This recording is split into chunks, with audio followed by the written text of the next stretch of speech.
Do you really need to be talented to be creative? No, I don't think so. I think talent and creativity are two very separate things. And as human beings, I truly believe that we are the creations of the creator. So we are naturally a creator. Everybody has a natural ability to create something. Now, whether you choose to use that energy and harness that power, or you don't choose to engage in those activities, is up to you. But I think we all have creativity inside us, and it has absolutely nothing to do with the talent. As kids, we all used to paint, make like made up stories. We were all storytellers. The problem is that we stopped. And the reason is very simple. The society told us to be more realistic, to be more serious, to like stop fooling around, to like focus on the core subjects. And that is when it all started. We started judging every kid on the basis of a marking system, stripping away child from everything else. You are stripped away from your creativity, from your true nature, and you are measured in a scale from a very young age. And that is what we continue to do throughout our life. You're just waiting for the next paycheck, and you're waiting for that next promotion. And there is this whole office drama that you need to face on your own. Whether you like it or you don't, you have to socialize with people. Before you know it, your life doesn't even feel like yours anymore. It feels like you are just a participant in your own life. Our every single move is judged, measured, scaled, compared, and you are somehow never right in this whole scenario. But what if you had a different story? What if you leaned into your creative side? Don't think that the grass is greener on the other side. If you have a passion and then it is also the source of your income, it can become drained in many situations. You are waiting for your next viral moment, for your post to blow up and for you to find, some kind of assurance that what you're doing is right through social validation. So, this is a different type of chase, but it is again a chase. Just like in a job, there is a chase of paychecks. And in this cycle, you somehow end up tired, restless, drained, and you just don't want to like do the thing anymore. I know that when I paint for myself and when I do a commission portrait, when I'm doing it for myself, it just feels like there are no rules. I can do whatever the hell I want. And when I'm doing a custom, like there are so many restraints, which is also good at certain times, but that's a different topic.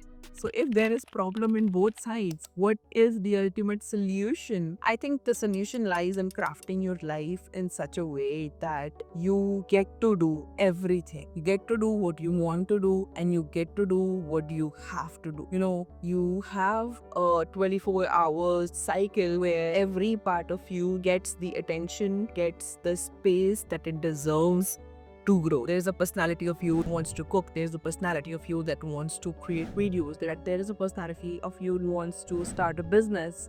Whatever it is, you have to craft your 24 hours in such a way that, there is a time for everything. All of your passions can, coexist without judgments, not from others and not from you. I mean, let's say if you're a writer and nobody has ever read what you've written, would you still write? Yes, because the thing that makes you a writer is the act of writing, not the act of publishing, not the act of getting number one bestseller. Those are add ons. But the thing that makes you a writer is the simple act of writing. And the thing that makes you a painter is the simple act of painting. If you don't have big curators for your art, you don't have gallery for your art, that does not mean that you are not a painter. It just means that those add ons has not happened yet. And maybe there's a different path for you. So, fuck the add ons, do the core thing.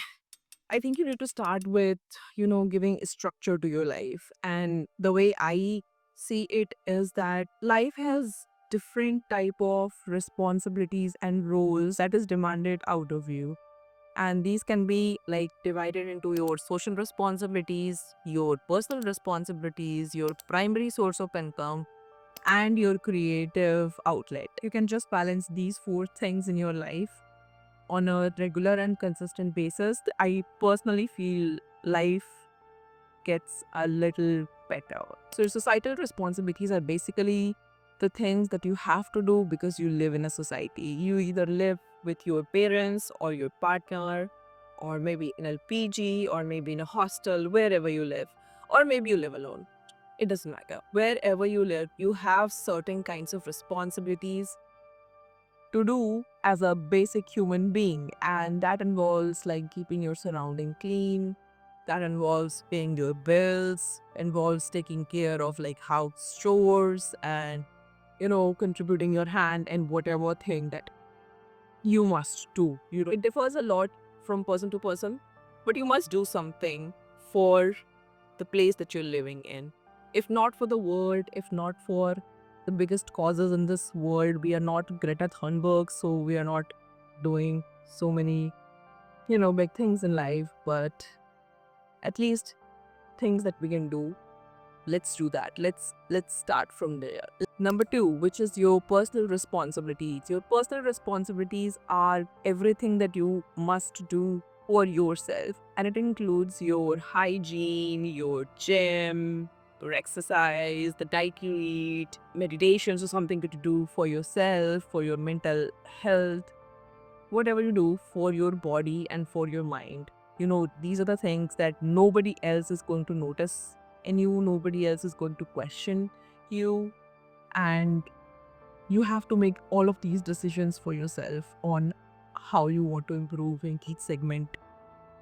When it comes to your personal responsibility, if there is something wrong with you and you can see it, whether people can see it or not, like if you can see it and it is in the area of where you can correct it by doing certain things, that you can change it, whether it's your body or the mental stress that you are in, whatever problem that you are in, that you can solve it. Now, number 3 is your primary source of income. This is something that pays your bill, gets the job done, but it does not drain you completely from your energy. You have to understand that making money in this world is very important to live. But at the same time, if that job, if that work is completely draining you and leaving you good for nothing, it's probably good to think of something else, because your mind was not here to take a stress every single day, Monday to Friday, for like 10 to 12 hours and like just live a happy life. It's not possible. So whatever is your primary source of income, it must come from a source where if you're not too happy, then at least you're not too sad. Like there is a balance between hate and love. You might love the work that you do, but you hate the people that you work with. Or maybe it's different, like you are not really enjoying the work that you're doing, but you like the people and friends you have made, so that you have a happy outlet, like a reason to go to your work. And the fourth one, which is the most important one, your creative outlet. If you can just give 1 hour out of the whole 24 hours divided between your personal responsibilities, your societal responsibilities, your source of income, all you need is 1 hour to change your life. Do whatever you want, whether you want to start a business, or you want to start a social media, or you want to start anything, just anything. You want to start building on the internet, you just need 1 hour every single day. I read about this in Dan Coe's newsletter and I started implementing it in my life, and I can see the change. So that brings me to another great topic, which is newsletters. I want to help you with my newsletters, just like I have got help from so many great creators. I read newsletters of Dan Goey, Cinnabot, Audacious, and Matt Divella, and then I have Nathan.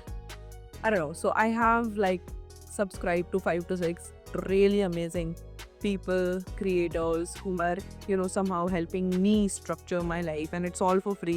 You can subscribe to their newsletter if you want, or you can subscribe to mine, where I'm going to, convert all of these big ideas into like very small digestible notes, and things that I'm actually doing and I'm seeing the results. And those are the only points that I'm going to share with you.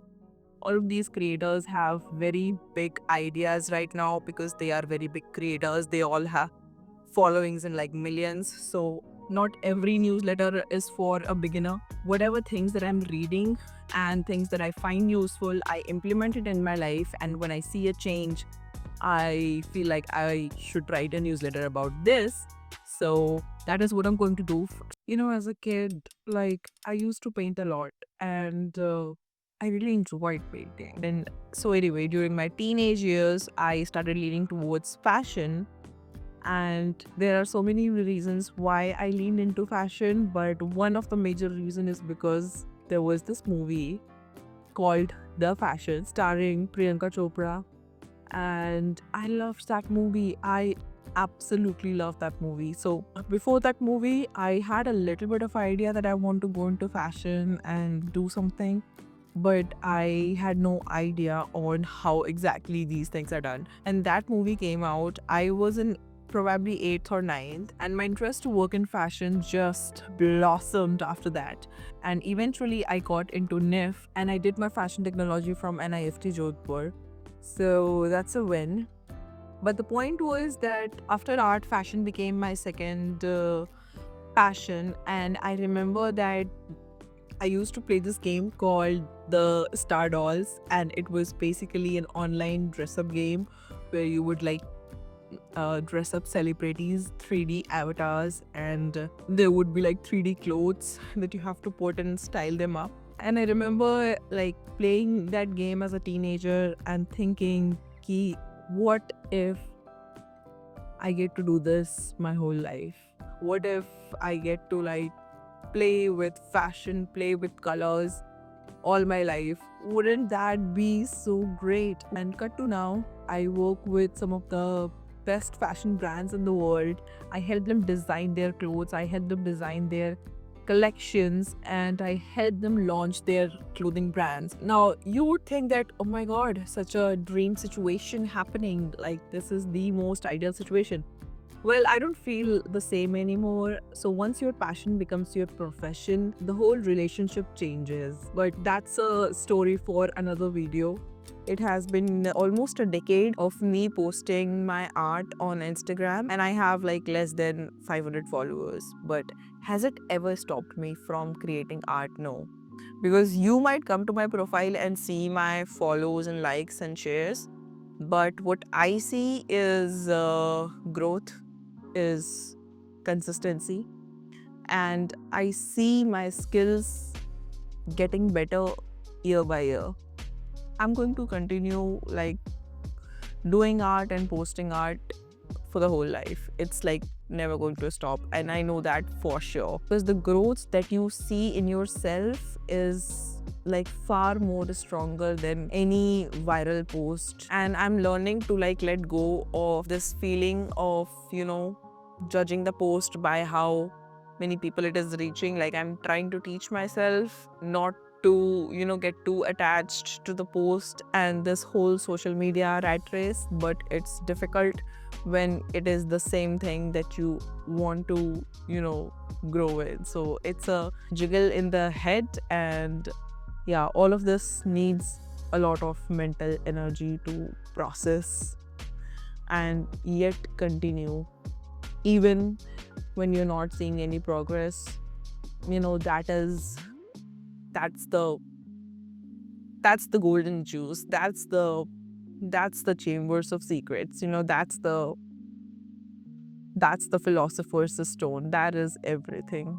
That stage. So whatever is the thing that you are really, really, really passionate about, just continue doing that. That will take you to the next step. You don't have to be great, just need to start. The sooner you start, the sooner you fail, and the sooner you learn what is the thing that you are actually meant to do.